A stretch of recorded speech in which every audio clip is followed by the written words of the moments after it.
You can call me Joker. And as you can see, I'm a lot happier.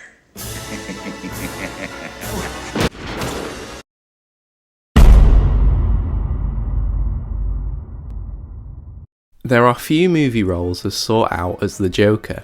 From Cesar Romero's wacky portrayal in 1966 to Joaquin Phoenix's Literally Me performance in 2019, there have been a lot of different takes on the role. In recent years, it's even become a bit of a display on how good, or bad, someone's acting capability is, with both the late Heath Ledger and Joaquin Phoenix winning Oscars for their respective portrayals. And while all of these interpretations obviously stem from the same base characteristics, lunatic with a passion for clown stuff, each characterization has had something pretty unique about it. Whether it's Heath Ledger's completely unhinged but scheming Joker, or Jared Leto's this, or Mark Hamill's zany voice performance, there's always been something interesting about each era of the Joker. But there's one distinct interpretation that, while by no means underrated, certainly flies under the radar when a lot of people discuss the best Jokers. And that interpretation in question is Jack Nicholson's version in Batman '89.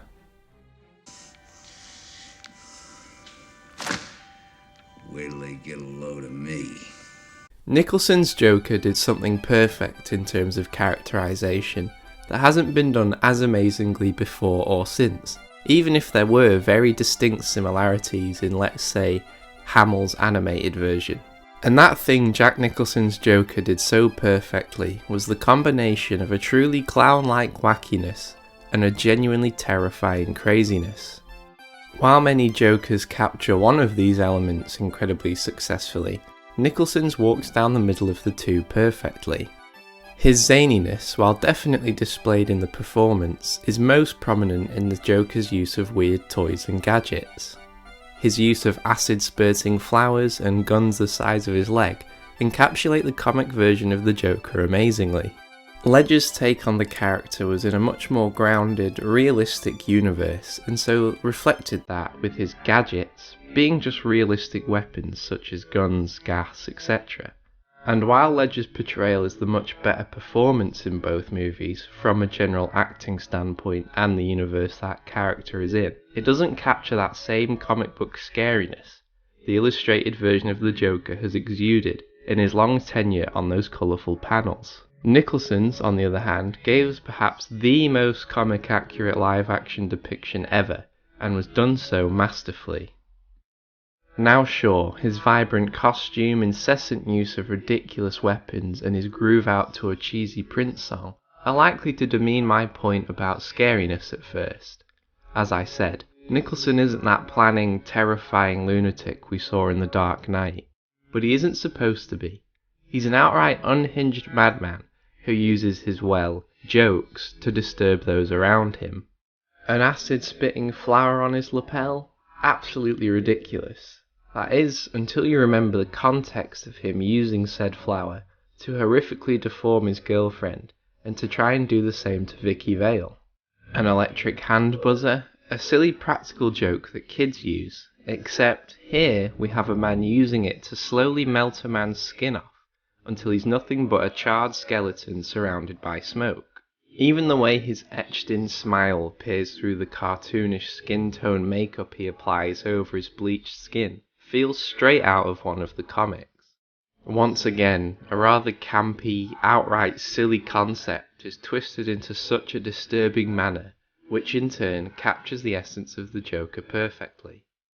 And while his plan to bring down Gotham through poisoned cosmetic products and cartoon balloons full of toxic gas isn't the meticulously crafted out psychological warfare the Dark Knight Joker dishes out, it's still a really messed up scheme that, once again, fits the character perfectly.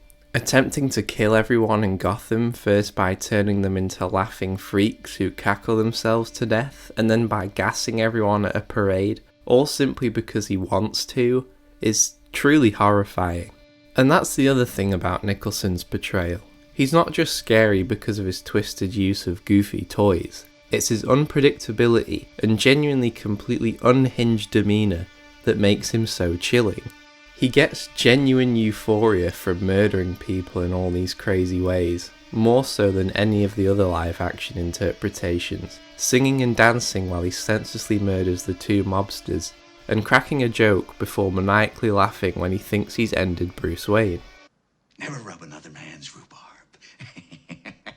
There's even a weird artistic value for him, as he cites how he believes real art is that of the disturbing, keeping a Francis Bacon piece intact while he joyfully destroys all the other sculptures and paintings around him, and his outright declaration that photos of corpses are good work demonstrates this. Killing isn't just enjoyable for him, it's like a drug to him. He's not only infatuated with the action of killing, but also obsessed with the theatrics around it. When the Three Jokers story came out in the comics, many people said that Nicholson fit the criminal Joker the best, with his psychotic plan in the film being reminiscent of the distressing murder schemes the Golden Age Joker from the 40s would conjure up.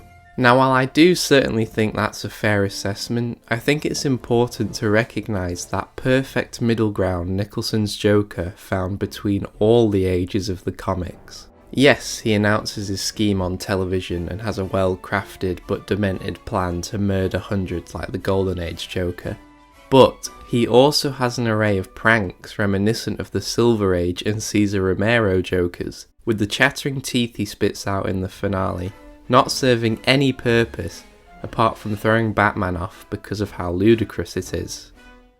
And finally, he even has that malicious spite the Bronze Age and Heath Ledger Joker have for the world around them, which culminates in him creating psychotic plans with the sheer intention of harming people to try and bring them down to his level. This interpretation's version of that is of course the chemicals that burn a smile onto your face and make you laugh like a freak, just like him. He's a mix of an unpredictable, sadistic, psychotic monster that hatches intensely disturbing schemes as a result of the way Gotham treated him, and a comedian who has a sixth sense of humour which materialises in twisted practical jokes which are only funny to him. And that combination of every essence of the character is what Jack Nicholson's Joker did perfectly.